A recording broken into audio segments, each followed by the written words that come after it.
주택담보대출금리가 7% 시대다. 연끌족들이 강제로 버티게 들어간다. 뭐 이런 제목들이 있는데요.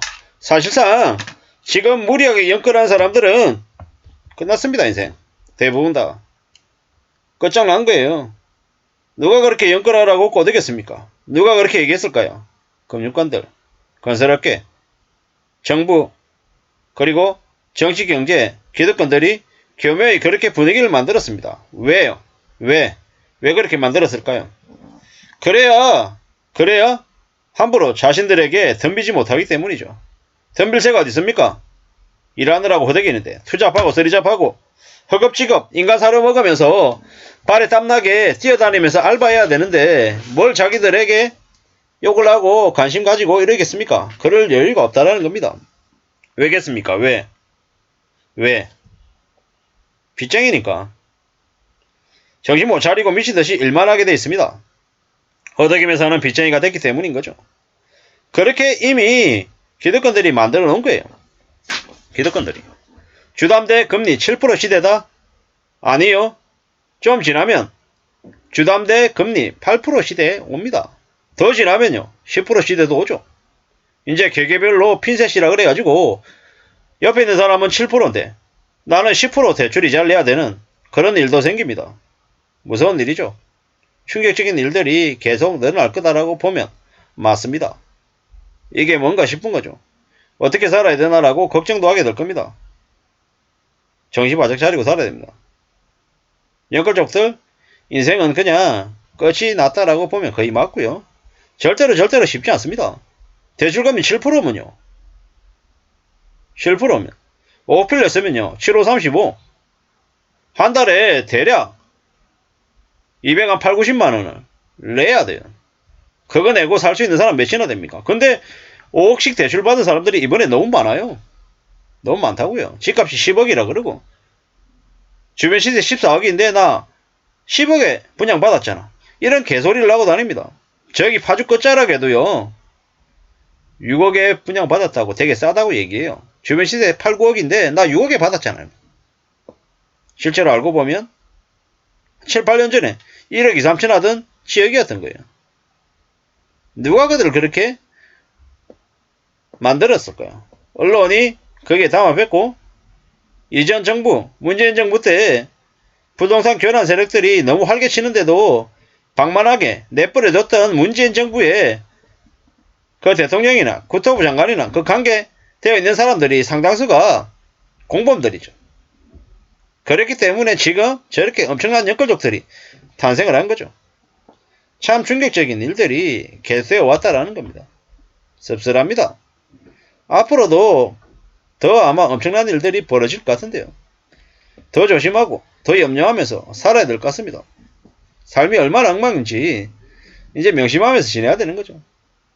함부로 믿지 마십시오. 아무도 믿지 마십시오. 꼬라지들이 지금 엉망입니다. 엉망. 지금도 집값이 오른다라고 부동산 전문가라고 얘기하는 놈들이 상당수가 무슨 짓을 하고 있어요? 개사기극을 벌리고 있어요. 이게 뭔가 싶을 정도로 말이죠. 씁쓸한 얘기입니다. 황당하기도 하고 충격적이기도 하고요. 앞으로 더 조심하고 더 정신 차리고 살아야 됩니다. 사는 게 쉽지 않습니다. 쉽다라고 얘기한 놈들 많잖아요. 믿으면 안 됩니다. 그 어느 누구도 믿지 마십시오. 정말로 조심 또 조심해야 됩니다. 그거 말고 길이 없는 것 같습니다. 함부로 안 믿게 좀 삶을 잘 관리해야 됩니다. 누가 뭐라 그래도 정신 차리고 살아야 된다는 거죠. 꽤 어렵고 꽤 충격적인 일들이 계속될 겁니다. 사는 게 절대 쉽지 않습니다. 쉽다라고 얘기한 놈들이 대부분 다 가짜라는 겁니다. 믿지 마십시오. 저기 뭡니까? 저기 강제로 버티기 한다. 버티기가 됩니까? 버티려고 그러면 어떻게 됩니까? 정말 미친듯이 정말 발에 땀나도록 활개치면서 움직여야겠죠. 기준금리가 내년 하반기에나 내려갈 겁니다.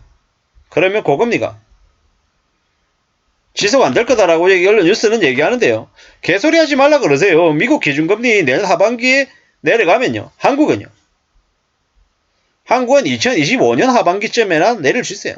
근데 웃기는 건 금리 내리고 난 다음에 한 1년쯤 지나면 정말 큰 경제 충격이 와요. 그 말은 무슨 말입니까? 2026년쯤 되면 한국 뒤집어진다라는 거예요. 한국. 2024년에 경기대응 완충자본 1% 적립하고 25년 되면 1% 더 적립하고 그 여파가 26년 되면 27년 되면 아마 엄청 크게 달할 건데 괜찮겠냐고요. 정신 바짝 차리고 살아야 됩니다. 지금 사는 걸 너무 우습게 너무 쉽게 너무 만만하게 생각하는 사람들이 너무 많아요. 어쩌려고 저러는 걸까 라는 생각이 들 정도죠. 충격적인 일들이 계속된다라고 보면 맞습니다. 정말로 두려워하고 겁내고 조심하고 살아야 됩니다. 뾰족한 수가 없어서 버티게 한다고. 버티는 게 될까? 새끼 먹던 건 두 끼 먹어야 되고 두 끼 먹는 건 한 끼 먹어야 되고 맞벌이 하던 것도 안 돼가지고 남편이 가장이 투잡 뛰고 쓰리잡 뛰고 아침에 8시 반 출근해서 저녁에 한 5시 반 6시에 퇴근하면 그 다음에 또 이제 두 번째 직장으로 출근해야 돼요. 8시부터 뭐 한 2시까지 일하는 회사로 말이죠. 그렇게 살아야 되는데 과연 가능할까? 괜찮을까? 힘들 것 같은데 강제 버티기가 안 될 것 같은데 라는 의구심이 듭니다. 사는 게 쉽냐? 어렵죠. 은행들에게 대출이자 250만원 300만원 주면서 사는 게 절대로 평범한 일이 아니다라는 겁니다. 그렇게 살기가 점점 어렵다라는 걸 말씀드립니다. 우리는 삶이 점점 더 참혹해진다라고 보면 맞고요. 절대로 쉽게 생각하지 마십시오. 쉽게 생각했다가 인생 금방 엉망됩니다. 엉망됩니다. 정신 바짝 차려야 됩니다. 사는 게 쉽지 않다라는 거죠. 명심도 명심하십시오. 아무도 그냥 도와주지 않는다라는 거. 도와주겠다라고 나선 놈이 있으면 그 놈이 사기꾼입니다. 세상에 100원짜리 하나 1000원짜리 하나도 아무 이유 없이 그냥 주는 사람 없습니다. 그냥 주면 그 사람을 최대한 경계하십시오. 멀리하십시오. 왜?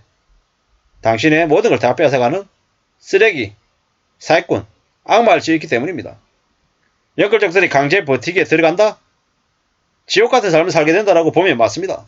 세상이 절대 쉽지 않습니다. 만만하지 않습니다. 만만하다, 쉽다, 괜찮다라고 얘기한 놈들은 거의 다 가짜일 가능성이 크다. 그들이 하는 말에 넘어가면 우리는 인생이 다 끝난다라고 보면 거의 맞습니다. 함부로 믿지 마십시오. 쉽게 생각하지 마십시오. 정신 바짝 차리고 살아야 됩니다.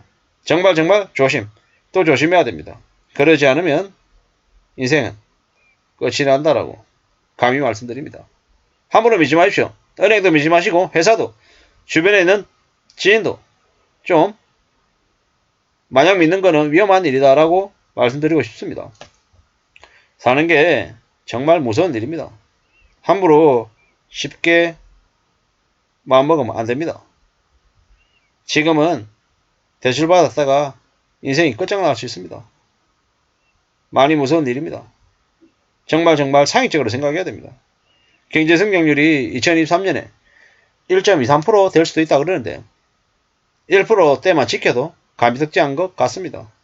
지금 금리는 계속 올라가고 미국과 한국의 금리는 격차는 2%입니다. 정상이 아니다라는 말씀을 드리면서 우리는 생존을 최우선의 과제로 생각해야 되겠습니다. 감사합니다.